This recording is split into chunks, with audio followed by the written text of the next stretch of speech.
Hello students, मैं सुधांशु स्वागत करता हूं आपका आशीष तिवारी यूट्यूब चैनल पर। आशा करता हूं कि आप सभी अच्छे होंगे। मैं इस चैनल के माध्यम से आप सभी के लिए लेकर आया हूं एक वीडियो लेक्चर सीरीज जो बेस है आपके बीए ऑनर्स पॉलिटिकल साइंस के सेमेस्टर सेकंड लोक प्रशासन पर दृष्टिकोण यानी कि perspective on public administration subject की एक इंपॉर्टेंट किताब पर, जो कि आपका डिसिप्लिन स्पेसिफिक कोर कोर्स यानी कि आपका डीएससी 4 का सब्जेक्ट है। तो स्टूडेंट, अगर आप ड्यू सोल रेगुलर या किसी और यूनिवर्सिटी से सब्जेक्ट पढ़ रहे हैं तो इस सीरीज आपके लिए बहुत ही उपयोगी साबित होने वाली है, क्योंकि इसमें हम हर चैप्टर को सिंपल भाषा में समझेंगे, इंपॉर्टेंट कॉन्सेप्ट्स को ब्रेक डाउन करेंगे और एग्जाम पॉइंट ऑफ व्यू से भी डिस्कस करेंगे। तो अगर आप do SOL regular NCWEB and other किसी के भी सब्जेक्ट को समझना चाहते हो आसानी से, तो चैनल को सब्सक्राइब जरूर कर लीजिएगा, वीडियो को लाइक कर लीजिएगा और अपने दोस्तों के साथ शेयर करना ना भूले। एंड सोल से रिलेटेड डेली अपडेट्स के लिए आप सभी हमारा व्हाट्सएप चैनल फॉलो कर लीजिएगा। तो चलिए शुरू करते हैं।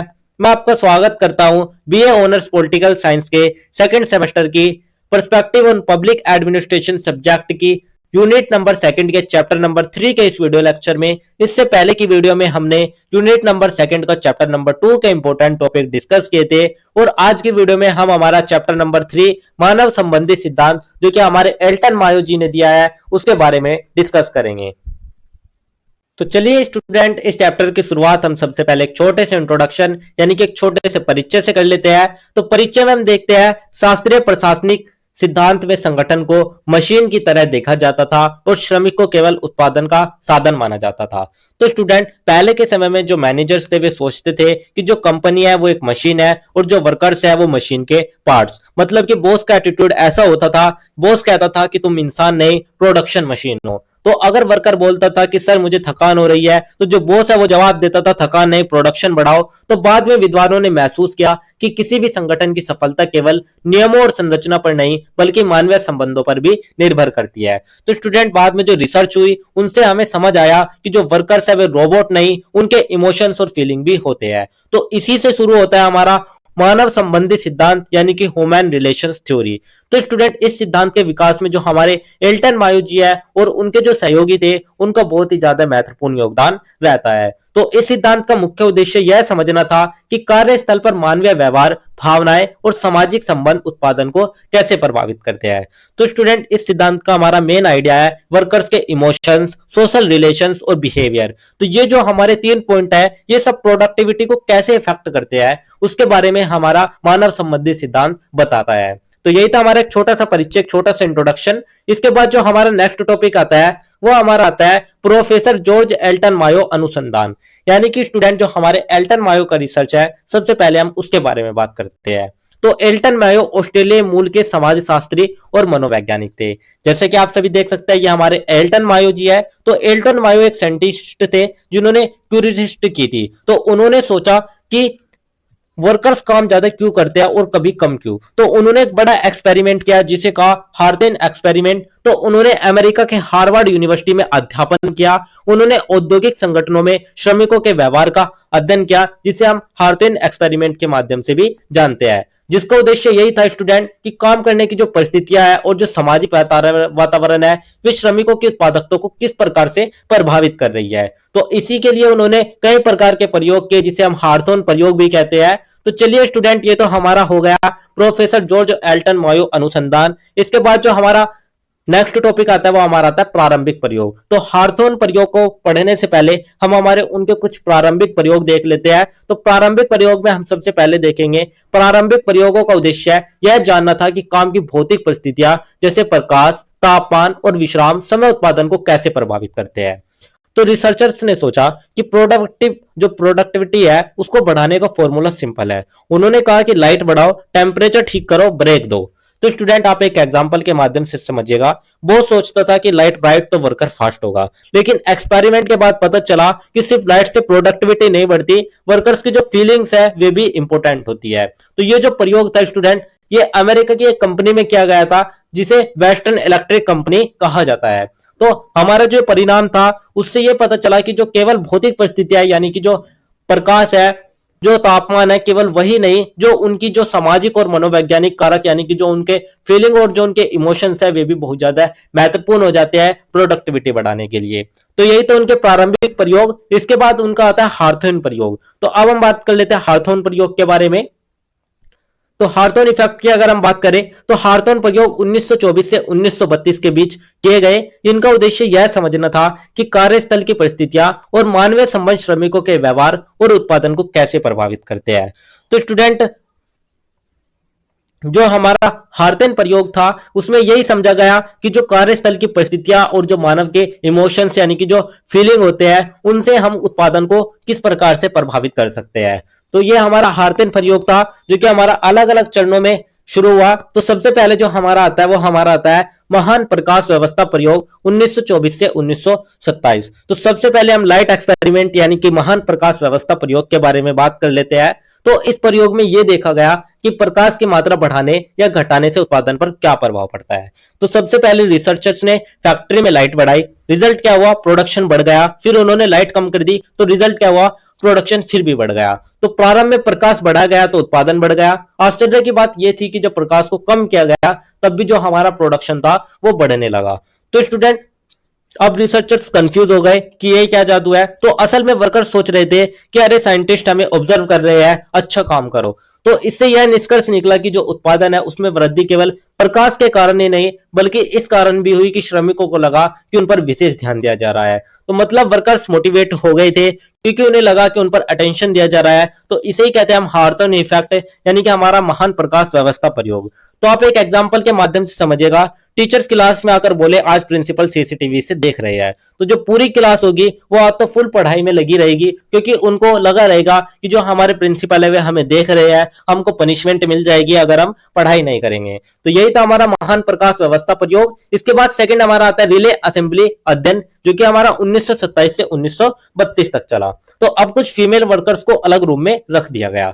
तो इस अध्ययन में कुछ महिला श्रमिकों को अलग कमरे में रखकर उनके कार्य की परिस्थितियों में बदलाव किए गए। उन्हें बेहतर आराम, कम कार्य समय और मित्रतापूर्ण वातावरण दिया गया। तो स्टूडेंट, उन्हें दिया गया रेस्ट टाइम, फ्रेंडली इन्वायरमेंट, कम वर्किंग आवर्स। तो रिजल्ट क्या हुआ, इससे जो हमारा प्रोडक्टिविटी है, जो हमारी उत्पादकता है वो बढ़ गई। तो स्टूडेंट, इससे यह निष्कर्ष निकला कि जो सामाजिक वातावरण और सहयोग उत्पादन है उसको बढ़ाने में भी इसकी महत्वपूर्ण भूमिका होती है। तो आप एक एग्जांपल के माध्यम से समझिएगा। अगर कोई भी टीचर है बोलता है कि आज होमवर्क नहीं पिज्जा पार्टी है, तो स्टूडेंट बोलेंगे कि सर हम डबल पढ़ाई करेंगे। तो इसीलिए उनको जो लालच है एक तरीके से आराम का, कम कार्य का जो लालच है उसको देकर जो हमारी प्रोडक्टिविटी है उसको बढ़ाया जा सकता है। तो यही था हमारा रिले असेंबली अध्ययन। इसके बाद थर्ड हमारा आता है मानवीय अभिवृत्ति और भावनाएं जो कि हमारा 1928 से 1931 तक चला।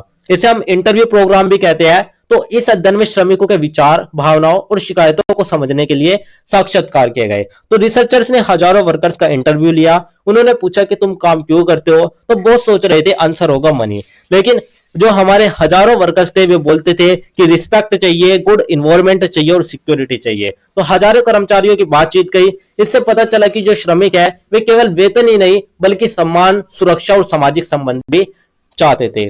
तो स्टूडेंट, आप इसको एक एग्जांपल के माध्यम से समझिएगा। अगर टीचर बोलता है कि टॉपर को चॉकलेट मिलेगा तो स्टूडेंट्स पढ़ेंगे, लेकिन अगर टीचर बोले टॉपर को पूरी क्लास रिस्पेक्ट देगी तो स्टूडेंट और ज्यादा पढ़ेंगे। तो यही था हमारा मानवीय अभिवृत्ति और भावनाएं। इसके बाद फोर्थ जो हमारा आता है वो हमारा आता है बैंक वायरिंग अवलोकन प्रयोग जो कि हमारा 1931 से 1932 तक चला।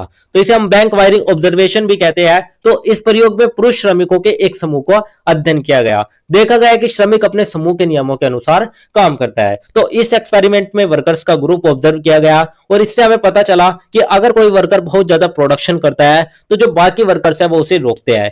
क्यों? क्योंकि ग्रुप रूल था कि इतना ही काम करना है। तो यदि कोई श्रमिक बहुत अधिक उत्पादन करता है तो समूह से नियंत्रित कर लेता है। इससे पता चला कि जो अनौपचारिक समूह संगठन है वे भी हमारी प्रोडक्टिविटी, जो हमारा उत्पादन है उसमें महत्वपूर्ण भूमिका निभाते हैं। तो स्टूडेंट,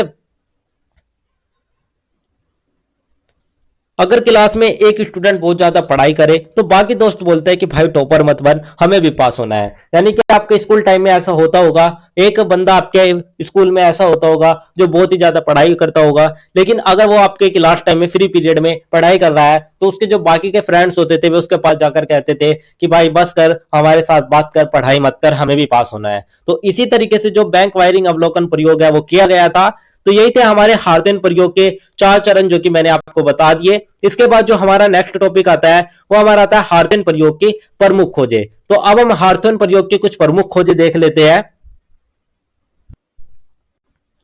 तो इन एक्सपेरिमेंट से स्टूडेंट हमें पता चला कि श्रमिक केवल आर्थिक प्रोत्साहन से प्रेरित नहीं होते, यानी कि जो वर्कर्स है वे सिर्फ पैसे से मोटिवेट नहीं होते, उन्हें सोशल रिलेशंस उनके लिए इंपॉर्टेंट होते हैं, जो समूह भावना उत्पादन है वे सभी भी प्रभावित होते हैं। तो कर्मचारियों को सम्मान और महत्व दिया जाना चाहिए, और जो अनौपचारिक संगठन है उसको भी औपचारिक संगठन जितना ही महत्वपूर्ण माना जाना चाहिए। यानी कि जो इनफॉर्मल ग्रुप्स है वे भी पावरफुल होते हैं। तो कार्यस्थल का मनोवैज्ञानिक वातावरण उत्पादन पर भी प्रभाव डालता है। तो यही सभी थे हमारे हार्तेन प्रयोग की कुछ प्रमुख खोजें। इसके बाद जो हमारा नेक्स्ट टॉपिक आता है वो हमारा आता है मानव संबंधी सिद्धांत में चेस्टर आई बर्नौड का योगदान। तो अब हम बात कर लेते हैं चेस्टर आई बर्नौड के बारे में। तो मानव संबंधी सिद्धांत के विकास में चेस्टर आई बर्नौड का भी महत्वपूर्ण योगदान है। तो बर्नौड कहते हैं कि ऑर्गेनाइजेशन यानी कि कोऑपरेशन सिस्टम, मतलब अगर वर्कर्स कोऑपरेट नहीं करेंगे तो जो कंपनी है वो फेल हो जाएगी। तो उन्होंने संगठन को सहयोग की प्रणाली माना।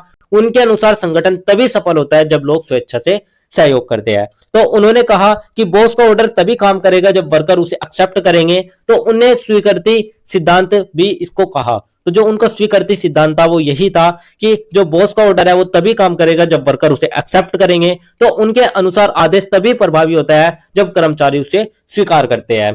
मान लीजिए अगर टीचर बोलता है कल टेस्ट होगा तो स्टूडेंट कहते हैं हम नहीं मानते, तो जो टेस्ट है वो प्रैक्टिकली फेल हो जाएगा। तो स्टूडेंट यही था हमारा मानव संबंधी सिद्धांत में चेस्टर आई बर्नौड जी का योगदान। तो जैसे कि आप सभी देख सकते हैं यही है हमारे चेस्टर आई बर्नौड जी। तो यही था हमारा मानव संबंधी सिद्धांत में चेस्टर आई बर्नौड का योगदान। इसके बाद जो हमारा नेक्स्ट टॉपिक आता है वो हमारा आता है मानव संबंधी सिद्धांत के निष्कर्ष को लेकर। तो अब हम बात कर लेते हैं हमारे ह्यूमन रिलेशंस थ्योरी के कुछ निष्कर्ष। तो निष्कर्ष में हम देखेंगे कि संगठन केवल संरचना नहीं बल्कि एक सामाजिक प्रणाली है। तो निष्कर्ष में स्टूडेंट ओवरऑल यही निकला कि जो संगठन है वो केवल संरचना नहीं बल्कि एक सामाजिक प्रणाली भी है। यानी कि ऑर्गेनाइजेशन सोशल सिस्टम है, वर्कर्स की जो फीलिंग्स है उनकी जो भावनाएं है वे भी इंपॉर्टेंट है। इसी के साथ साथ गुड रिलेशंस प्रोडक्टिविटी भी बढ़ाते हैं। यानी कि अगर अच्छे मानवीय संबंध हो गए बॉस के वर्कर से तो जो उत्पादन है, जो प्रोडक्टिविटी है वो भी बढ़ेगी। इसी के लिए कम्युनिकेशन भी जरूरी हो जाती है। तो नेतृत्व और संचार संगठन की सफलता के लिए भी ये आवश्यक है। तो यही था हमारा मानव संबंधी सिद्धांत के निष्कर्ष। इसके बाद जो हमारा नेक्स्ट टॉपिक आता है वो हमारा आता है मानव संबंधी सिद्धांत बनाम शास्त्रीय सिद्धांत। तो अब हम classical theory versus human relations theory को देख लेते हैं। तो शास्त्रीय सिद्धांत संगठन को मशीन की तरह देखता है, जबकि मानव संबंधी सिद्धांत संगठन को सामाजिक प्रणाली मानता है। तो जो स्टूडेंट क्लासिकल थ्योरी बॉस है, आप एक कंपैरिजन के माध्यम से समझिएगा। मान लीजिएगा दो बॉस है, एक बॉस है आपका क्लासिकल थ्योरी का और दूसरा है आपका ह्यूमन रिलेशंस का। तो जो क्लासिकल थ्योरी बॉस है वो कहेगा काम करो बात मत करो, लेकिन जो ह्यूमन रिलेशंस बॉस है वो कहता है काम भी करो हैप्पी भी रहो। तो यही हमारा सबसे बड़ा इनके बीच में कंपैरिजन है। तो जो शास्त्रीय सिद्धांत है वो दक्षता और नियमों पर जोर देता है, लेकिन जो हमारा मानवीय सिद्धांत है वो हमारा मानवीय भावनाओं और संबंधों पर जोर देता है। तो स्टूडेंट जो हमारा शास्त्रीय सिद्धांत है उसमें जो वर्कर होता है उसको उत्पादन का साधन माना गया है। यानी कि शास्त्रीय सिद्धांत में जो वर्कर है उसको एक तरीके से मशीन के रूप में देखा गया है, लेकिन जो हमारा मानव संबंधी सिद्धांत है उसमें वर्कर को संगठन यानी कि एक ग्रुप के रूप में माना जाता है। तो यही था हमारा दोनों में कंपैरिजन, मानव संबंधी सिद्धांत बनाम शास्त्रीय सिद्धांत। इसके बाद जो हमारा नेक्स्ट टॉपिक आता है वो हमारा आता है मानव संबंधी सिद्धांत का मूल्यांकन। तो अब हम इस थ्योरी का मूल्यांकन कर लेते हैं। तो इस थ्योरी से मैनेजमेंट ज्यादा ह्यूमन फ्रेंडली हो गया है। तो स्टूडेंट ये जो हमारा सिद्धांत है इसने प्रशासन को अधिक मानवीय यानी कि ह्यूमन फ्रेंडली बना गया है। तो अब जो कंपनीज है student way motivation, job satisfaction, team work पर ध्यान देने लगी है। तो इससे जो कर्मचारियों की संतुष्टि और प्रेरणा पर भी ध्यान दिया जाने लगा। लेकिन यहाँ पर हमारे कुछ आलोचक या कुछ विद्वान आप कह सकते हो वे मानते हैं कि ये जो सिद्धांत है ये उत्पादन बढ़ाने के लिए श्रमिकों को मनोवैज्ञानिक रूप से प्रभावित करने का एक तरीका भी हो सकते हैं। तो मैनेजर्स वर्कर्स को साइकोलॉजिकल कंट्रोल भी कर सकते हैं। तो इसीलिए ये जो सिद्धांत है यह आधुनिक संगठन सिद्धांत के विकास में भी महत्वपूर्ण माना जाता है। तो यही था हमारा मानव संबंधी सिद्धांत का मूल्यांकन। इसके बाद जो हमारा नेक्स्ट टॉपिक आता है वो हमारा ओवरऑल पूरे आंसर का एक छोटा सा निष्कर्ष आता है। तो अब हम ओवरऑल पूरे चैप्टर का एक छोटा सा निष्कर्ष देख लेते हैं। तो निष्कर्ष में हम कह सकते हैं कि मानव संबंधी सिद्धांत ने प्रशासन के अध्ययन में एक नया दृष्टिकोण प्रस्तुत किया।